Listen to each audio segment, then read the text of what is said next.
This is Colleen with Chats with Colleen, and today our special guest is Miss Ashley Herring. She is not only a mother of two great kids, she's also a property manager, an investor, a recent life insurance licensee, and a great person overall. She is really into health and wellness, and she also sells some health products. I believe she's going to tell us about in the upcoming podcast episode. So I'm really inspired to have her here and to hear some great tips and hear about her story. I believe she actually lived overseas at one point. So I'm excited to hear about that and share it with all of you. Again, this is Chats with Colleen. This is Colleen. Please feel free to join us at any time. You can reach out to us to join our podcast and also like and share it. It really means a lot to us and to our guests who spend their time with us. I want to remember to share with all of you that our podcasts are released bi-weekly and they can be recorded via Zoom or live and in person. And I do have exciting news. I am moving to a larger office and I'm going to actually put my podcast studio in my office so I don't have to do it out of my house. So that's really exciting to me. But I appreciate you all and your time and enjoy the upcoming episode.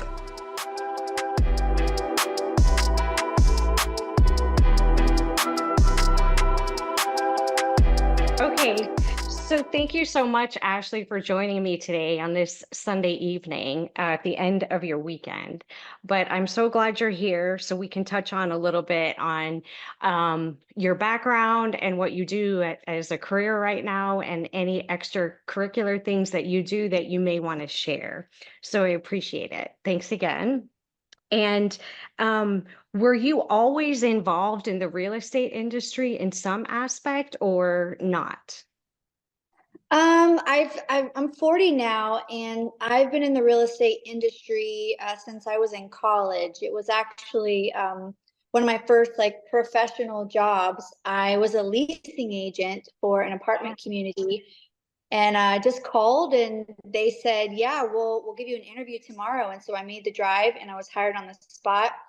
And that kind of got me into the multifamily space. And I was doing that for about 5 years and definitely learned a lot. So, yes and no. But so, yeah, I would say around college and then took a little break, and we'll get into that later. Oh, wow. Okay, so it's been a while. That was like Yeah. me, my job. I was in it since I was like in my early 20s or before, so Yeah. it's like I didn't ever think I'd be doing insurance or what I'm doing now. I always wanted to do something else.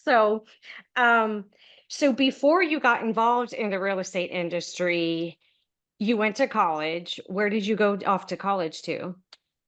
I went to college at UCF, the University of Central Florida, here in Central Florida.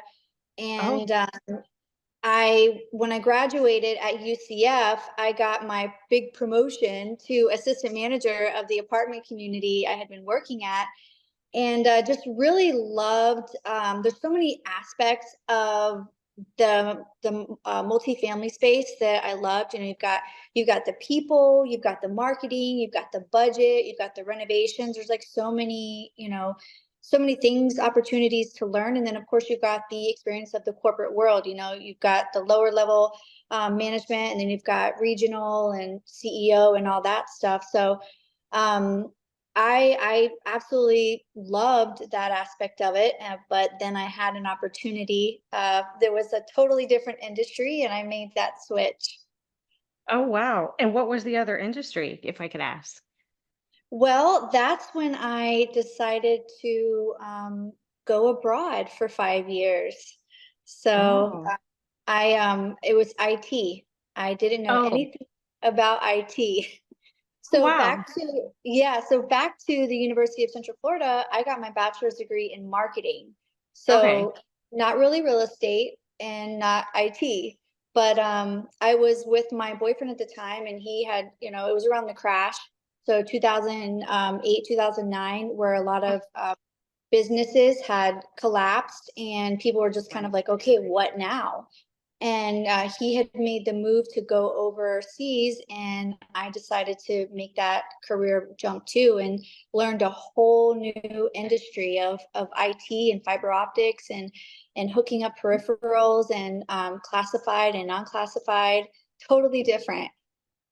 Oh, wow. That's really interesting. Oh my gosh. That sounds really like high tech and really like you knew or learned some crazy things. I'm sure you saw a lot. What part of overseas, or is that classified? Can you not share where you No, I went? can share. Yeah, I Okay. can share. So I was pretty young. I was 27, I believe, when I first went over there. And I was actually, so let me back up. I don't come from a military background, and neither did my boyfriend turned ex-husband, or husband, but now ex-husband. But we both didn't come from a military background, and we decided to go to Afghanistan of all places. Oh, So wow. we were out there in 2010, and so it was Afghanistan, and then Macedonia, and then Kuwait, and then we decided to come back. Got pregnant with our second daughter, with our second child.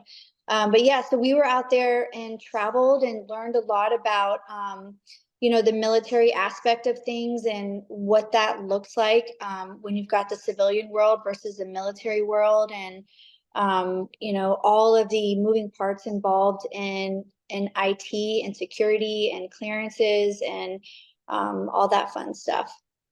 Oh, wow. That's really interesting. That's like a whole nother conversation. I didn't I know all know, that. Well, I know.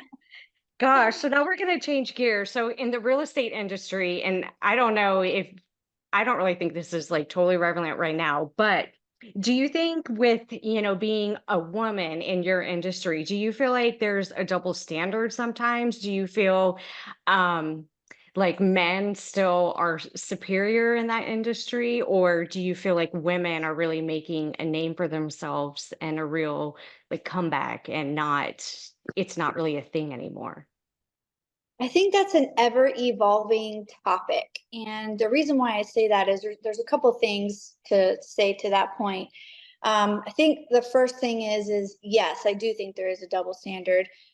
There's unfairness and inequality everywhere. And that's just, as we change and pivot, then there's going to be more of it in something that didn't happen, or that hasn't happened before. But Hmm. I think at the end of the day, us as women, or anybody where there's inequality and unfairness, you got to get comfortable with who you are.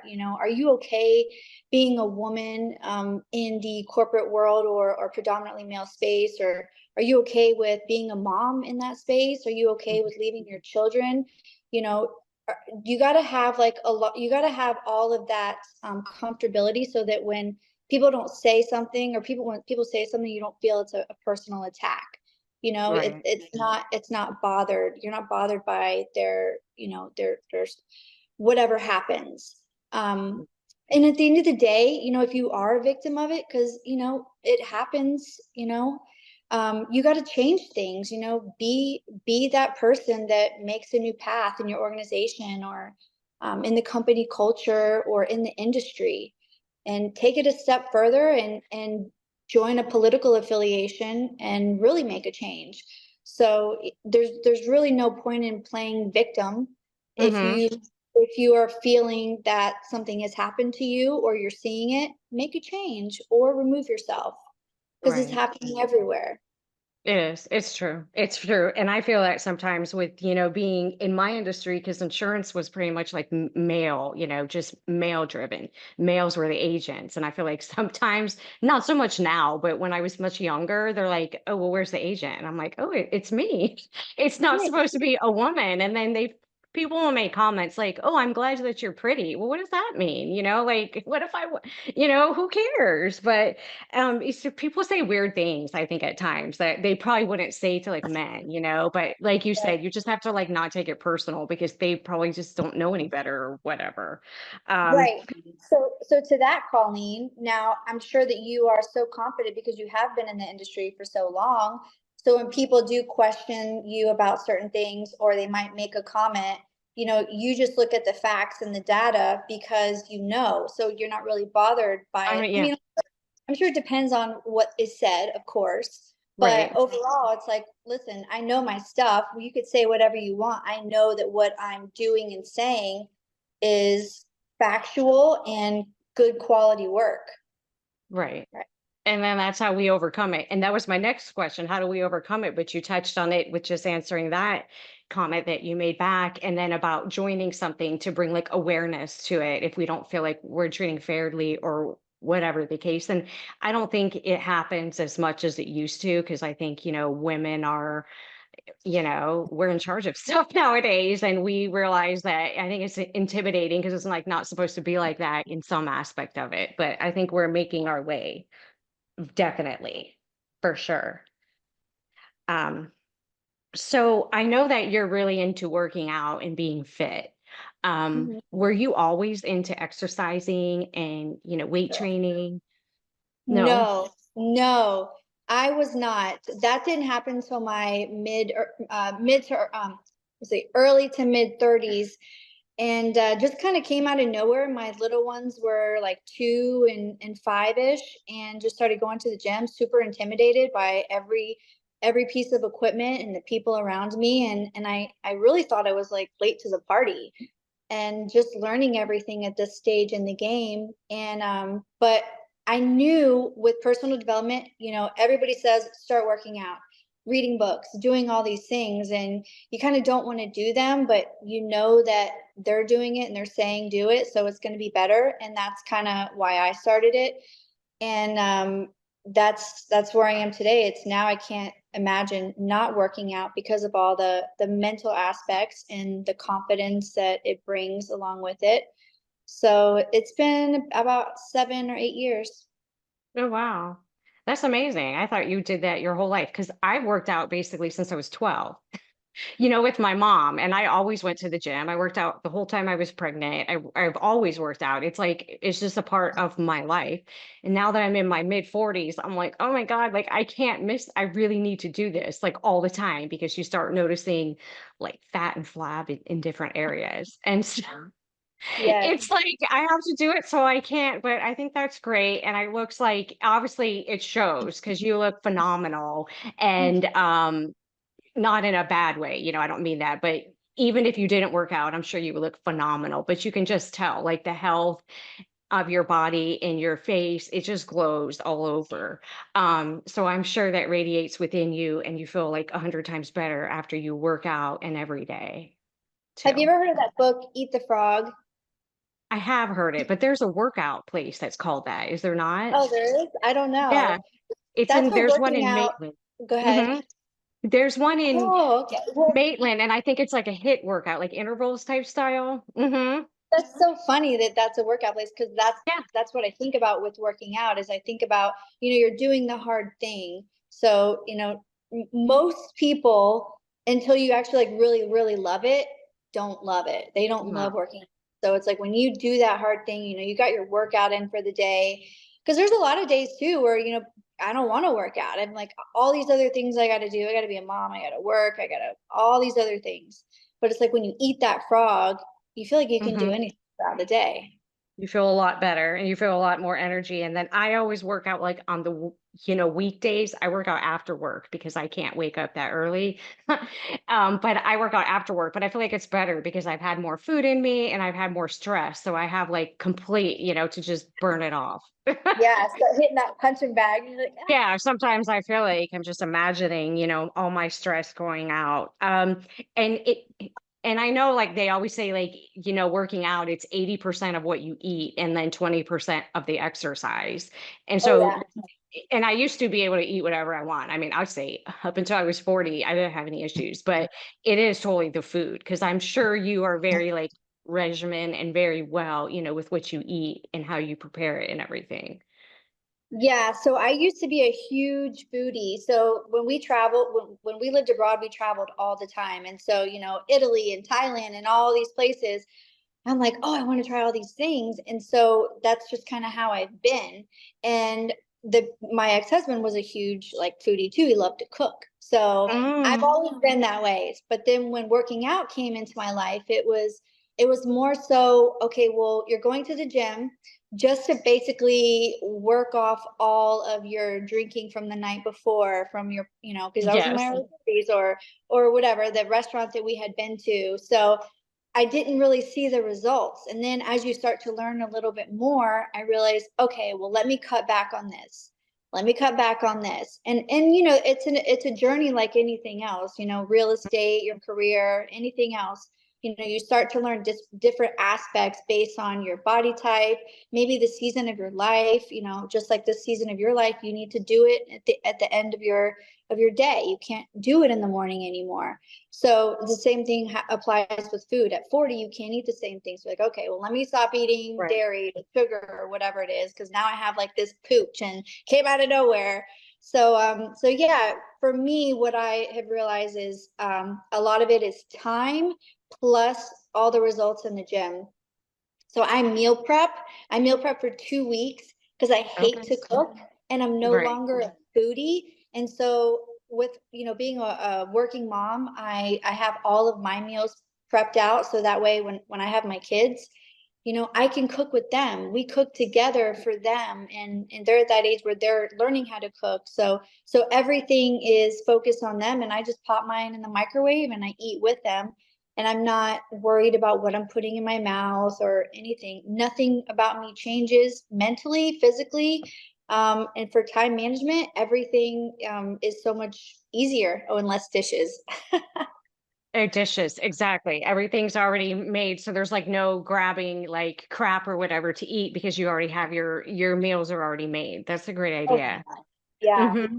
that's a huge one too. No crap in the house. I was talking to my friend the other day, and Hmm. I wanted to have a snack, and I went and I opened up my pantry, and I'm like, I went back and forth like 10 times. I'm like, there's nothing in here that I can eat. Let me just grab some walnuts. But we all have our weaknesses. You can be as disciplined as you want, but you still are gonna want those salty, sweet, whatever your Yes. fix Hmm. is, and you just got to get rid of it in the house. I mean, for me, Don't have that's it. how I do it. Yeah. So I've noticed because my son moved out like a year and a half ago. And so I don't buy as much junk, I don't buy as much stuff. And it's only like a little bit. And then I just allow myself a little bit here and there because my son's like not here. So I don't have to buy all that stuff because he's not here to eat it, but he's home right now. So I was like, I picked up some stuff for you. Take it home with you. Yeah. Because I'm Don't the leave only it. one. Yeah, I'm the only one here and I'm the only one that will eat it. So that's interesting because your kids are at the age they're younger, so they still want to have their treats and they want to eat, their carbs and their sugar and stuff. So do you eat any carbs or is just limited in like the whole type foods? Is that what you do? Yeah, so every body type is different. You've got people who are bodybuilders, women or men, and they'll say, eat your starchy carbs, eat your rice, eat your whatever. And for me personally, I don't like it. I like to stay gluten free, and it makes me bloated if I eat that kind of stuff. So I pick different types of starches, and that's just been a journey of figuring out what works for me. I'm huge into gut health, and before I used to think it was very hippie like, oh, you can't go organic and all that non-processed food. But now I'm a huge advocate of if it doesn't grow in the ground or it's not from an animal, then I don't want to put it in my body. Um, so like I'll eat, sweet potatoes all day long, and then Hmm. vegetables all day long, and you got to live a little too. So if you're traveling and you're at a party, you start to figure out, okay, well, maybe I eat a meal before I go there, a meal prep, and then that way when I get there I can nibble and still be social. So there's a way to still be very health conscious and still be social, because I've had friends who are like, well, I can't do that because I do all these things, and it's like, well, at the end of the day, you got to put you first. You're not there to be social for those people. Hmm. You want to make sure that your blood sugar is good, your cholesterol is good, you don't have brain fogs. I mean, there's so many things that go with eating healthy, not just weight. There's more aspects than just weight loss. Right. It keeps your whole body. And now that we get older, it cuts back on, cancer diseases like heart disease and other things that we have to start being like conscious about. Most of it is self-inflicted with the food that we put in our body. Oh my You gosh, yeah. know, yeah. So now I want to shift back to the real estate. So Yeah. you work in property management at this time? Yes, I work currently. I work as a business development director for Veranda Properties, and the funny part is I have always been told, Ash, you should do sales, and I'm like, no way. I am operations. I like problem solving, figuring things out, and that's what I did at Atrium for almost 5 years, and absolutely loved it. When I first went on to the company, they only had 250 properties and 7 employees, and then when I left, there were 2,500 properties and about 45 employees, and we expanded into the multifamily division as well as Gainesville and Tampa. So it was pretty amazing to see that progress and be part of that growth. And now I'm in the sales aspect of it, and I get to use all of the knowledge as a personally, I'm a real estate investor. So use my knowledge in that aspect, as well as all of the understanding of the ins and outs of what it looks like to be on the maintenance side and the accounting side, like really like dive deep into real estate and help them and educate those investors on whether or not it's a good idea to choose a property management company or not. Right, which I always think it is because they need an extra set of eyes. Doing Right. insurance, I always see with investors, their properties are just like, oh, everything's good, but they need an extra set of eyes to check on them and handle all that extra stuff that they probably don't have time to do. So Yeah. it sounds Yeah. like Hire you're the really, professional. yeah, hire a professional. Let them do that. Let them deal with the extra work. But it sounds Right. like you're really well versed in real estate because obviously you're a homeowner. You own extra properties that you rent out and you help people, sign on with your management company. And you've worked for many management companies. Um, so where do you see or what do you think is like advice for somebody who's trying to get into the real estate market at this time? Whether they're buying their first home or they're looking to, buy their rental properties. What advice do you have for them? Oh gosh, there's so many things to say to that. So I would say start getting involved in just everything real estate. Read books, go to seminars, meet people, and don't go for that shiny, dangle in your face, oh, I'm going to do Airbnb, and then a month later you hear about pad split, and then you start going to that, and then pick one and become really good at it. And Hmm.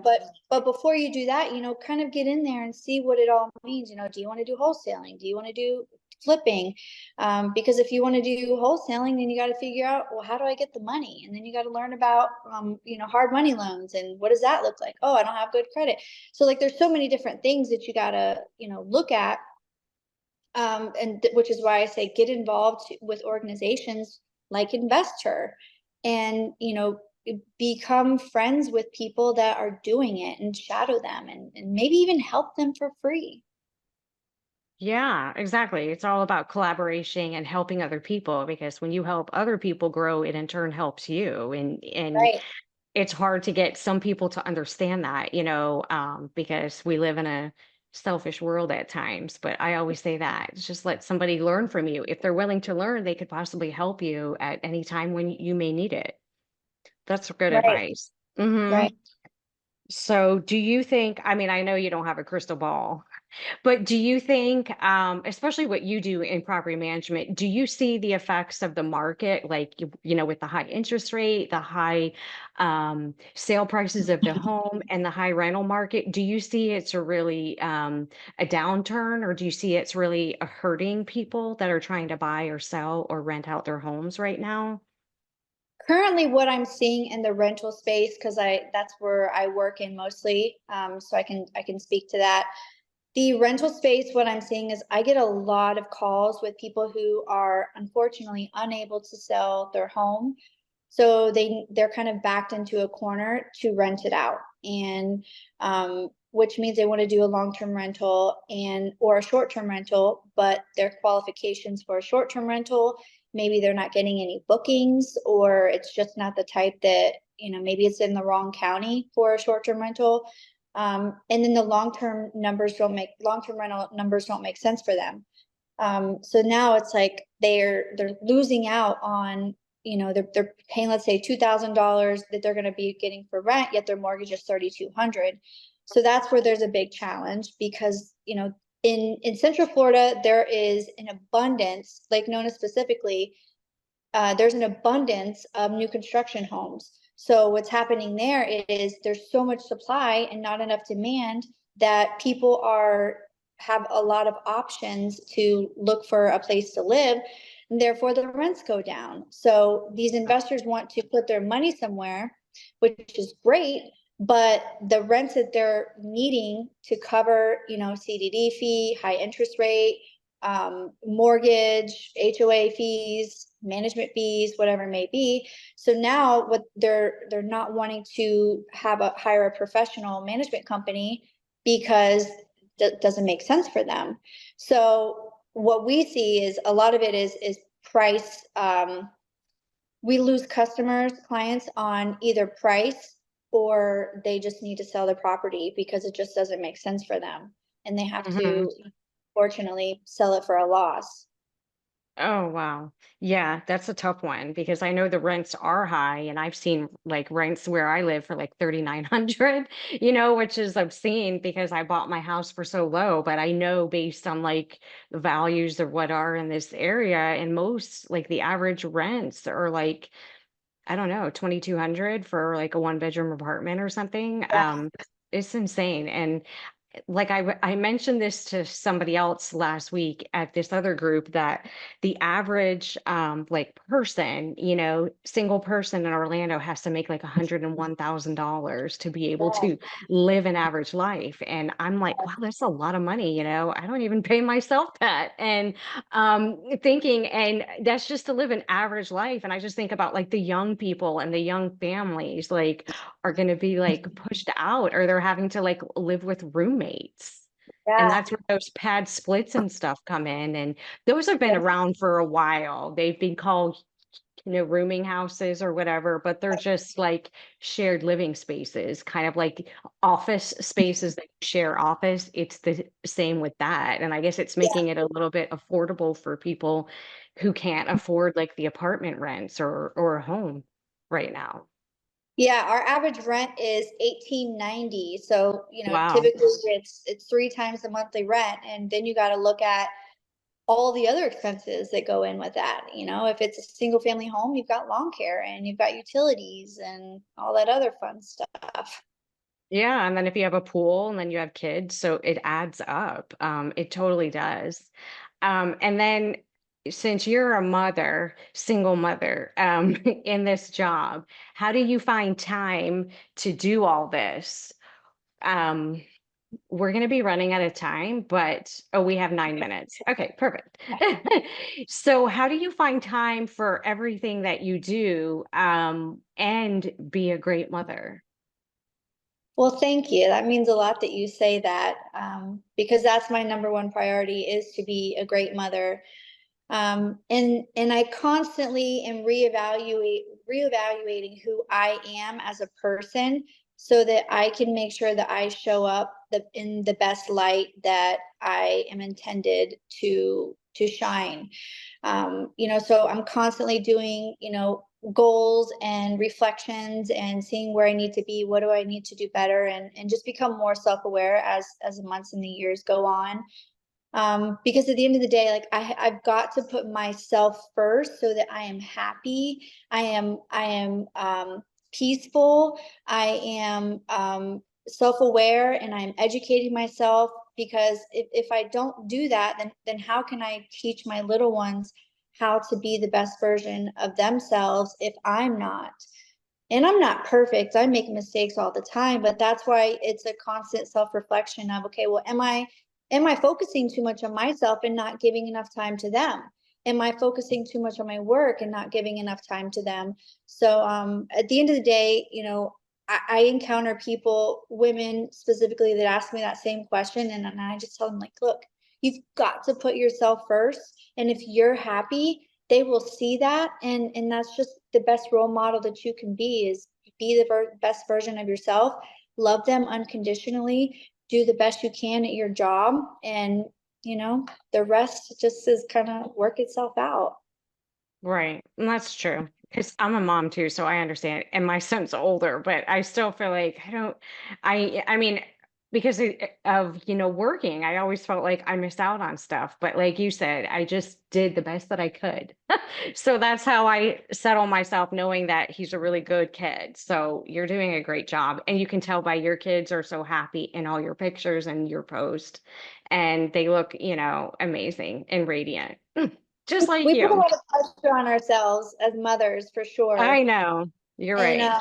my constant reminder is, like, you can do all the right things, everything. You can feed them all the whole foods you want and have them work out every morning, give them all the love. And then they still get older and they're like, well, you were too hard on me, mom. And it's like, oh, of Right. course. Of course. They always think So, that. But then, later they'll realize when they get older, they'll realize that my mom did a really good job, and they'll tell you and thank you. And they'll thank you for that. right. Um, so I also noticed that you're into selling, working with a company that has products for health, Mhm. specifically gut health. I know that you mentioned that. Um, Mhm. so I'm interested in hearing about those products because I am going to buy one, the mix that you told me to get. Mhm. But Yeah. So, specifically, how have they helped you? Because I know you eat well and you exercise, but as like we said, we get older, things in our body change, and we need extra support. right. So I have always not taken a supplement that is like a workout muscle type supplement, but more of like a deficiency type supplement, because with your foods, you can only get so many vitamins and things like that in the foods that we eat.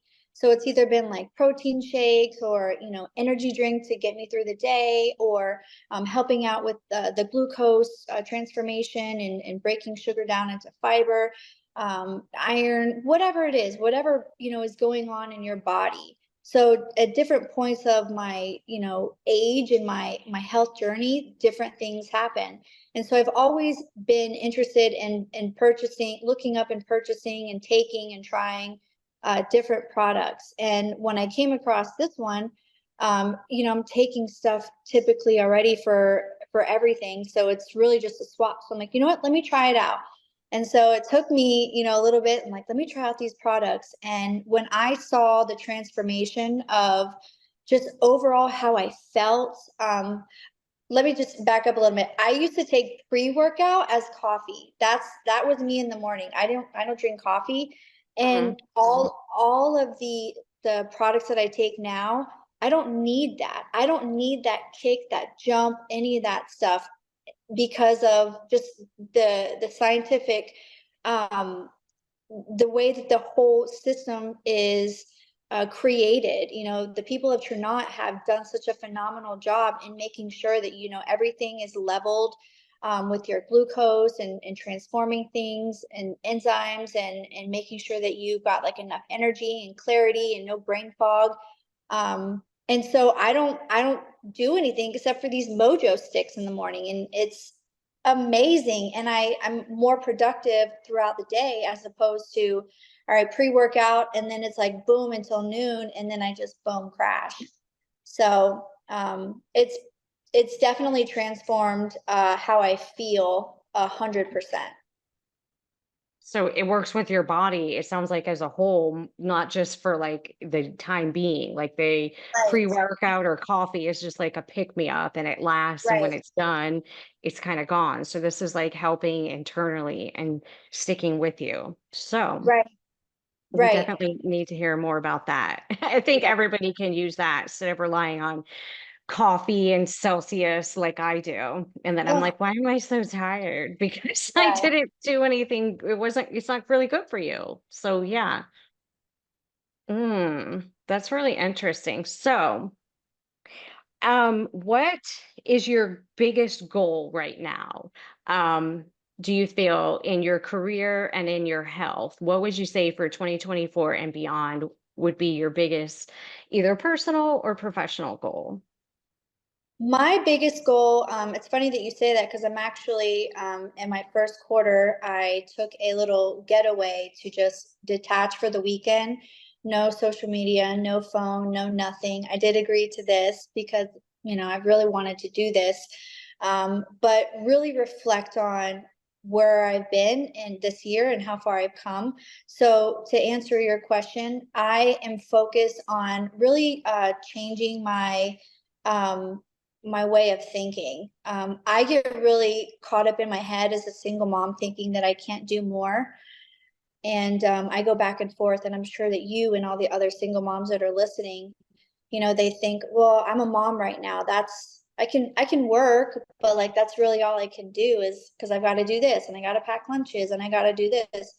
So I'm at that stage of my life where my kids are old enough so they can do a lot of the things on their own. So I'm trying to convince myself and focus on, my I am statements more and going to church more and putting myself mentally in a more a positive space. I'm there, but I'm human, but Mhm. I know that I'm kind of stuck and I have so much more potential. So my goal for 2024 is to focus on rewiring my thoughts a lot more than I have in the past.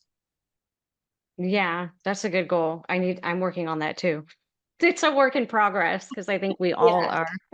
So you're Yeah. not alone. I think everybody struggles with that. And a lot of people don't want to admit it or say that, but I think a lot of us do. Yeah. But it's so true. And It's we so overwhelm simple. ourselves. Yeah, it's simple and we know that that's the right thing to do, but we all say things. We all say like, "Oh, I'm not a morning person," or Right. I've got a lot going on today. Oh, the Monday blues." And those are all things that we need to eliminate from our vocabulary so that we can level up to the next stage of our life. And I think a lot of that came from being 40, turning 40 last year. And now I'm like, all right, I'm gonna do more things and just crush it. But last year I had built a house and my focus was mostly on making that a home. And now that that's good and all taken care of, it's like, all right, now I can focus back on me more so than making sure that the kids are good in school and the home is all cozy and in order. Yeah. Oh, well, this has been really great. And so I appreciate you taking your time out on your weekend, most importantly. So how can people get in touch with you about their products and about your property management services and just you in general, with your positivity and your health tips? Oh, thank you. Yeah. So, Mhm. Ashley Herring on Facebook, and my Instagram handle is only live once 5.